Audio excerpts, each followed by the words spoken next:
አንድ ደሃ አባት ሶስት ያላገቡ ሴት ልጆች ነበሩት። አንድ ቀን ጠዋት ታላቋ ልጅ ሆዷ ላይ ያልተለመደ ህመምና ድካምም ተሰማት።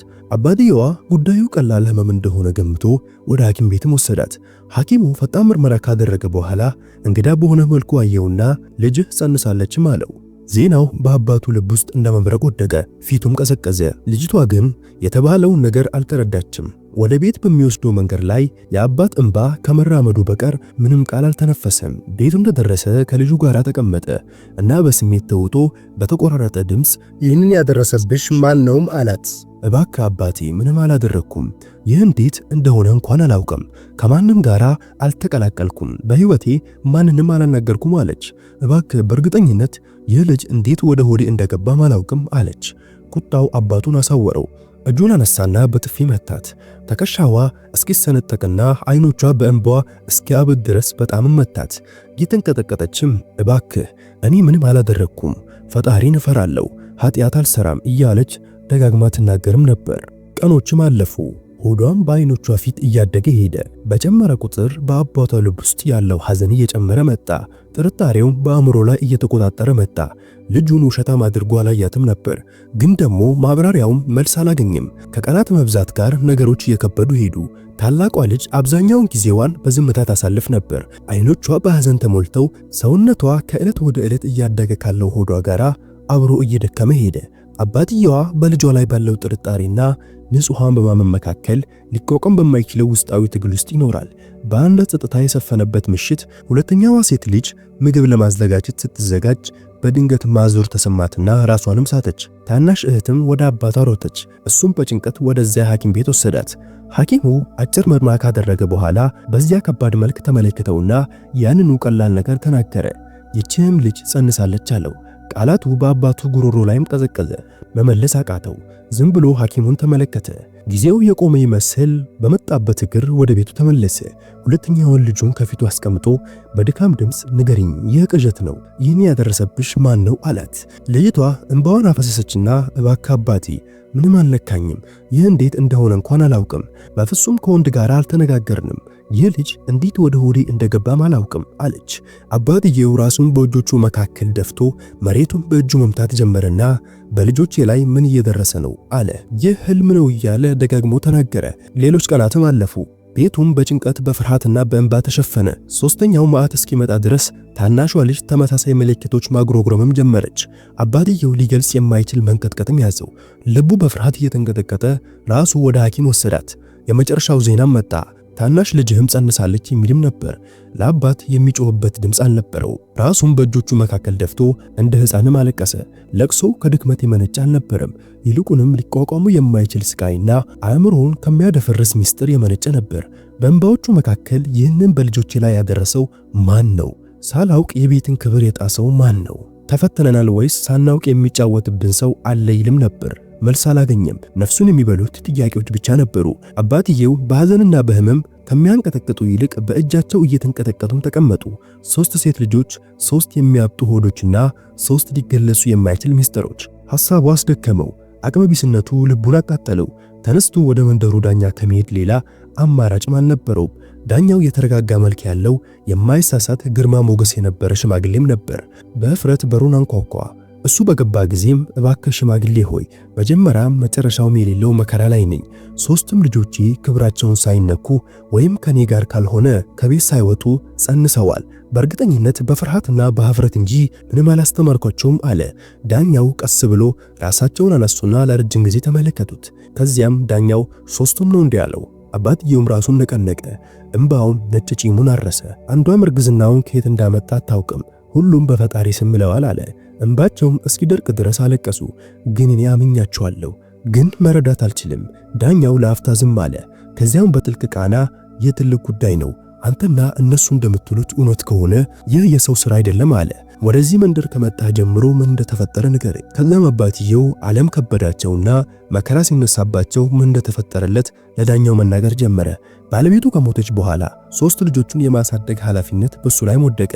ምን ያህል ቢደክምና ሰውነቱን እየበላው ቢሆንም እነሱን ለመመገብ ከእጦት ለመከላከል የሚችለውን ሁሉ ይሰራ ነበር። ደህንነት ሲታገልና ልጆቹን በውርደት በስነ ምግባር ለማሳደግ ሲታገል ብዙ ዓመታትም አሳልፏል። በትንሽም ቢሆን እምብዛም አይወጡም ወይም ከማንም ፊት አይኖቻቸውን አያነሱም። ግን ሕይወት አልራራችላቸውም። ዕዳው ተከመረ፣ ኑሮውም ቀነሰ። ሌላ የሚቀናቸው ነገር አልነበረውም። አባትየው ወደዚች መንደር ለማዛወሩ ወሰነ። እዚያ ኑሮ ቀላል እንደሆነ፣ ከከተማው የበለጠ ጸጥታ የሰፈነበት እንደሆነ ተሰማ። ሲደርስም ከመንደሩ እንግዳ ያልሆነ የሚመስል አንድ ሰው ቀረባቸው። በራስ መተማመን በተሞላበት እርምጃም ተጠጋ። ምልክቱም የርህራሄና የአስተውሎት ድብልቅ ነበረው። በጸጥታ እናንተ አዲሶች ናችሁ አይደለ? ልረዳችሁም አላቸው። በአነጋገሩ ምንም የሚያስደነግጥ ነገር አልነበረም። ያለምንም ክፍያ ሞገስ ለመለገስ እንደሚፈልግ ሰውም ነበር።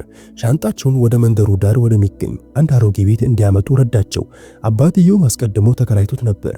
ቤቱ ሰፊ አልነበረም፣ ግን ሞቅ ያለ ነበርና ለሁሉም የሚስማማ ይመስላል።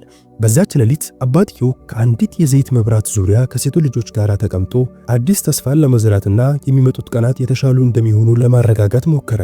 ወደዚች መንደር ያደረገው እያንዳንዱ እርምጃ የራሱንና የልጆቹ መከራ መጀመሪያ እንደሆነ አላወቅም ነበር። እግራቸው መንደሩን ከረገጠ ጊዜ ጀምሮ ያ ሰው በማለዳ አንድ ነገር ይዞ በመምጣት ስለነሱ ለመጠየቅ አልዘገየም። 2 ቁራሽ ዳቦ ወይም አንድ ሳህን ወጥ ወይም ትንሽ የፍራፍሬ ከረጢት ይዞ ይመጣ ነበር። ያለምንም ምስጋና ወይም ምላሽም ነበር። አባትየው መጀመሪያ በውርደትና በኩራትም ተቃወመ፣ ግን ሴት ልጆቹ በረሃብ ሲሰቃዩ ባየ ጊዜ በግድም ተቀበለ። ሰውየው በተደጋጋሚ ሊጠይቃቸው ይመጣ ነበር። አንዳንድ ጊዜ የሚችለውን ያህል ምግብ ይዞ ይገባና የሴቶቹን ሁኔታ በጋራነትም ይጠይቃል። ልጆቹ በየጊዜ ሲያዩት በውርደት አመስግነው ራሳቸውን ዝቅ አድርገው ሰላምታ ይሰጡት ነበር። ምንም ቃል ሳይናገሩ ከቀናት መብዛት ጋር መኖር የተለመደ ሆነ። ፊቱም በቤቱ አካባቢ እንግዳ አልነበረም። ሰውየው ደግ ነው። አባትየው አንድ ምሽት ሴት ልጆቹ እሱ ያመጣውን ሲበሉ አይቶ በሐዘንና በአመስጋኝነት ተውጦ ነበር። ደግነት አንዳንድ ጊዜ ጭንብል እንደሆነ ወደ ገደል የሚወስደው የመጀመሪያ እርምጃ ብዙውን ጊዜ ምንም በሌለህ ጊዜ ከሚረዳ ሰው እንደሚጀምር አላወቅም ነበር። ዳኛው የአባትየው ታሪክ ካበቃ በኋላ ለብዙ ደቂቃዎችም ጸጥ አለ። አይኖቹ ወደ ሌላ ቦታ ዞሮ መሬት ላይም ተተክለውም ነበር። አእምሮ ቃላቶችን እያጣራ የጠፋውን ምንጭ ለማግኘት ይፈትሽም ነበር። ዳኛው በሹክሹክታ 3 ሴቶች በአንድ ቤት ውስጥ አሉ፣ ከማንም ጋር አይገናኙም። ይህ እንዴት ይሆን ይችላል ብሎ ራሱን መጠየቅም ጀመረ። አይኖቹ ወደ አባትየው አነሳና በጸጥታ በትልቋ ልጅሽ ላይ የእርግዝና የመጀመሪያ ምልክቶች መቼ ነው ያስተዋልከው አለው። አባትየውም ከ3 ወራት በፊት አካባቢ አለው። ከዚያም ከ1 ወር በኋላ የሁለተኛዋ ሆድ መታየት ጀመረ። ከዚያም የሶስተኛዋ ሲልም መለሰ። የዳኛው ገጽታ እየተረበሸ መጣ። እናም ነገሩ የተደራጀ ነው እንዲህ ድንገተኛ አይደለም እያለ ማጉረምረምም ጀመረ። ትልቅ ትንፋሽ ወስዶ በጠንካራ ቃና ይህ የሰው ሥራ ቢሆን ኖሮ በጣም ጥንቁቅ መሆን አለበት፣ ከሰው ያልሆነ ቢሆን ግን ነገሩ ከምናስበው በላይ የከፋ ነው አለ። አባትየውንም ተመለከተና በአጽናዖት 3 ልጆች ማየት እፈልጋለሁ አለ። ነገ ወደ አንተ እመጣለሁ፣ እያንዳንዳቸውን አንድ በአንድ እመለከታለሁ። ከዚህ በኋላ ግን ያ ሰው ወደ ቤት እንዲገባ አትፍቀድለትም አለው። አባትየው ራሱን ነቀነቀና በመስማማት ዳኛው ግን በዝምታ ቢሆን በጥንቃቄ የተቀመጠ ጭንብል እንዳለ የሚቀደድበትም ጊዜ እንደደረሰ ይሰማውም ነበር። በማግስቱ ዳኛው የቤቱን በር አንኳኳ። አባትየውም አንገቱን ደፍቶ አይኖቹን ማንሳት እስኪያቅተው ድረስ በውርደትና በተሰበረ መንፈስም ተቀበለው። ወደ ውስጥ እንዲገባ ምልክት ሰጠውና ዳኛውም ወደ ዋናው ክፍል ገባና 3 ሴቶች ወለሉ ላይ ተቀምጠው አገኛቸው። ሐዘኑም ሊሸከሙት ከሚችሉት በላይ የከበደ ይመስላል። ዳኛው ብዙ መመርመር አላስፈለገውም። ሆዳቸው ራሳቸው ይናገር ነበር። 3ቱም ነፍሰ ጡሮች፣ 3ቱም በተቀራረበ ደረጃ ላይ ነበሩ። ነገሩም ዱካ የማይተው ወይም ጥርጣሬን የማያነሳ በድብቅ ፍቃድ የተደረገው ይመስላል። ዳኛው ቀርቦ በከበደ ዝምታ ከፊታቸው ተቀመጠ። ከዚያም በለሰሰ ድምፅ የእነዚህ ሕፃን አባት ማን እንደሆነ ታውቃላችሁ? እንድትረጉኝ እፈልጋለሁ አላቸው። ታላቃ ራሷን ቀና አድርጋ እንባ ያቀረረ አይኖቿን አነሳችና እባክህ ጌታዬ አናውቅም፣ ማንም አልነካኝም፣ ማንም አልቀረበንም በእርግጠኝነት አለች። ሁለተኛውም እኔ ምንም ነገር አላውቅም፣ ምንም አልተሰማኝም፣ ከማንም ጋርም አልተቀላቀልኩም አለች። ሶስተኛውም እኔም ጌታዬ ምንም ነገር አላውቅም፣ ምንም አላደረኩም አለች። ዳኛውም ለረጅም ጊዜ ያያቸው። በአይኖቻቸው ውስጥ እውነተኛ ፍርሃትም ነበር። ይህም ሊጭበረበር የማይችል ነበር። ግን እንዴት በእርግጠኝነት የማይቻል ከሆነው ጋራ እውነት ሊጣመር ቻለ? ሴቶቹ ጨርሶ በማያውቁት ነገርስ ሰለባ ሊሆን ይችላሉ። ዳኛው ቀስ ብለው ተነስተው ወደ በሩ አመሩ። ከመውጣታቸው በፊት ለአባትየው በሹክሹክታ ዛሬ ያየሁት ነገር የሚታመን አይደለም፣ ግን ልቤ አንድ ምስጢር በድብቅ እየተሰራ ነው ይለኛል። የቱንም ያህል ቢከብድ እናጋልጠዋለን አለ። ከዚያም ግራ የተጋቡ ሴቶችንና ጥያቄዎች የሚፈቱትን አባት ተወጣ። እየጠነከረ የሚሄድ የጭጋግ ግብንም ተከመረ። ዳኛው አዛውንቱ ቤት በብዙ ጥያቄ የተሞላ ልብ ይዞ ወጣ። አእምሮ አላረፈም፣ ነፍሱም አልተረጋጋችም። በቢሮ ተቀምጦ በሩን ከጀርባ ዘጋው። ከዚያም ለራሱ እንዴት 3 ሴቶች ሳይጋቡ ሊጸንሱ ይችላሉ? ይህ በንጽህናም በስነ ምግባርም የሚታወቅ ቤት ነው። እንዴት ይህ ሊከሰት ይችላል? ያ ወደ ህይወታቸው የገባ በድንገት በመንደሩ የታየው ሰው ማን ነው? ድንገተኛ ሰው ወይስ በሌሊት የተሴረ ነገር ነው? እያለ በሽኩቻ ይናገርም ነበር። ለአፍታ ራሱን ደፋ። ከዛም ቀልጣፋ አይኖቹን አነሳና በጥብ ይህንን ምስጢር እስካላወጣን ድረስ አንተውም አለ። በዚያ ምሽት ታማኝ ከሆኑት ሰዎች አንዱን ጠርቶ በጆሮው ሹክ አለው። የአዛውንቱን ቤትም ተመልከት፣ አትቅረብ፣ ዝም ብለህ ተመልከት። በተለይ ከእኩለ ሌሊት በኋላ ማን እንደሚገባ ወይም ማን እንደሚወጣ ማወቅ እፈልጋለሁ አለው። በመጀመሪያ ምሽት ተመልካቹ ራቅ ብሎ ተቀመጠ። አይኑም ከቤቱ ላይ አላነሳም ነበር። ምንም አልተፈጠረም። ፍጹም ጸጥታ ነገሰ። በሁለተኛው ምሽትም ያ ዝምታ ተደገመ። ምንም ድምፅ፣ ምንም እንቅስቃሴ፣ ምንም ነገር አልመጣም ነበር። ተመልካቹ ወደ ዳኛው ተመለሰ። ምንም ነገር የለም ጌታዬ፣ ቤቱ እንዳለ ነው። ምንም እንቅስቃሴ የሆነ እንግዳ የለም አለው። ዳኛው ራሱን ነቀነቀና ማመንታት በፊቱ ላይም ታየ። ከዚያም ቀና ብሎ በልበ ሙሉነት ሌላ ሌሊትም ተመልከት፣ እውነት ለረጅም ጊዜ አይደበቅም አለው። በሶስተኛ ምሽትም ተመልካቹ እንደተመለከተ በቦታው ላይ ተቀምጦ ቤቱን በዝምታ ይከታተልም ነበር። በድንገት ሰውየው ወደ አባትየው ቤት ሲቃረብ አየ። የውሃ ማሰሮና የተወሰነ ምግብ ይዞ ነበር። ከበሩ ፊት ለፊት ቆሞ የያዘውን ነገር መሬት ላይ በጸጥታ አስቀመጠ። ከዚያም ወደ ውስጥ ሳይገባ ወይም ለማንም ሳይናገር ዞሮ ሄደ። ተመልካቹ ሳይዘገይ በቀጥታ ወደ ዳኛው ሄደና ያየውንም ነገረው። ዳኛው በዝምታ ተቀመጠ። ራሱን ማነጋገር ጀመረ። ለምን በዚህ በድብቅ መንገድ ይመጣል? ከነሱ ምን ይፈልጋል? ይህ ምግብ ንጹህ ነው ወይስ የማናየው ነገር ይዞ መጥቷል ብሎም ጥያቄ ሆነበት። ይህ ሰው ማን ነው? መከራቸው ከገባበት ጊዜ ጀምሮ ለምን ታየ? ከዚያም በፍጥነት ወደ ተመልካቹ ዞር ብሎ አሁን ተመለስ፣ በደንብ ተመልከተው፣ ከተመለሰ ግን ያዙልኝ አላቸው። የማምለጫ ዕድልም አትስጠውም አለው። በሚቀጥለው ምሽት ተመልካቹ ወደ አዛውንቱና ወደ ሴት ልጆቹ ቤት የሚወስደውን መንገድ እየተመለከተ እንደተለመደው ቦታው ላይ ተቀምጦ ነበር። ከባድ ዝምታ ቦታውን ሸፍኖታል። በድንገት አንድ ጥላ በዝምታ ሲንቀሳቀስ ተመለከተ። ሰውየው በተረጋጋ እርምጃ ተጠጋው። በእጁ አንድ ትንሽ ማሰሮና የተወሰነ ምግብ የያዘ ከረጢት ይዞ እንደተለመደው በሩ ፊት ለፊት አስቀመጠ። ግን ሳይዞር ተመልካቹ ከመደበቂያ ወጥቶ ቁም አለው።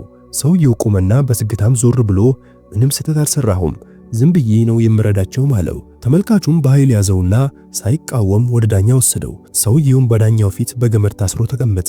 ዳኛውም ስለት በሚመስል እይታ ወደ ውስጥ ዘልቆ ተመለከተው። ዳኛው ተመልካቹን እንዲሄድ ምልክት ሰጠው። ከዚያም በጸጥታ ግን ቁጣ በተሞላበት ድምፅ ሴቶቹ ከጸነሱ በኋላ የት ነበርክ? ለምንስ በድንገት ጠፋህም አለው። ሰውየውም የዳኛውን አይን ከመመልከት እየተቆጠበ ዝም አለ። ከዚያም ሩቅ ሆኖ ከመከታተል ነበር። ጉዳዩ እንዳይታወቅ ሰጋ ነበርም አለው። ምንድነው ጉዳዩ? ዳኛው በአስደንጋጭ ድምፅ ተናገረ። ሰውየው ትንፋሹን አወጣና ራሱን ደፋ። ለነሱ የሚያስተኛቸው መድኃኒት የያዘ ምግብ እሰጣቸውም ነበር።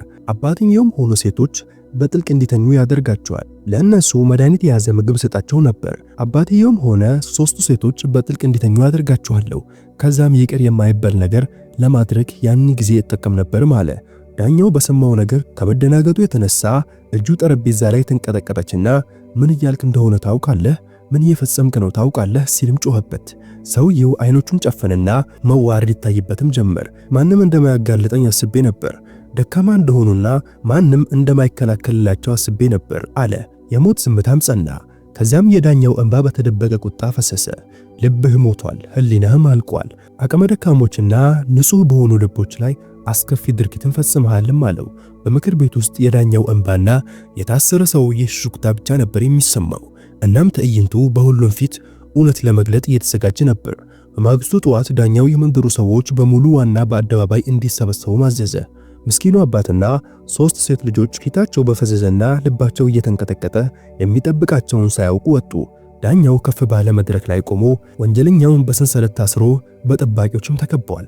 ዳኛው ሁሉም እንዲሰሙ የሚያስችል ድምፅ እናንተ ሰዎች ሆይ ልቤን ያደማውና ነፍሴን ያሳዘነውን ነገር ለመስማት ተሰብስባችኋል፣ እውነቱን ልትማሩም ተሰብስባችኋልም አላቸው። ከዚያም ወደ አባትየው ዞር ብሎ ወደፊት እንዲመጣ ምልክትም ሰጠው።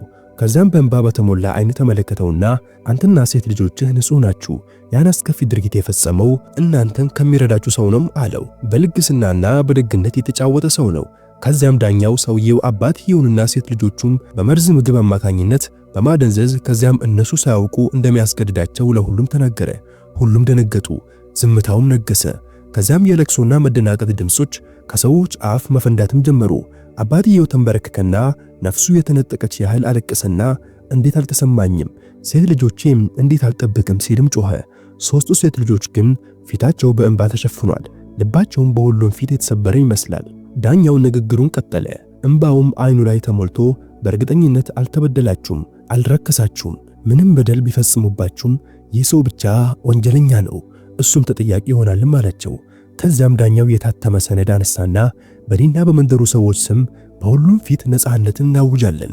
ይህ ሰው ያለው ገንዘብ፣ መሬትና ንብረት በሙሉ ለዚህ አባትና ለሴት ልጆች መከራ ለማካካስ ይተላለፍ ሲል ፈረደ። ከዛም ጠባቂው በዳኛው ትዕዛዝ ላይ ይህ አጥፊ ፀሐይ ከመጥለቋ በፊት ዛሬውኑ እንዲገደል ይፈረድበታል ሲልም ጮኸ። እናም መጋረጃው በደም አፋሳሽ አሳዛኝ ሁኔታ ላይም ተደረገ። ግን ፍትህም ሰፍኗል፣ ነፃነትም ታውጇል።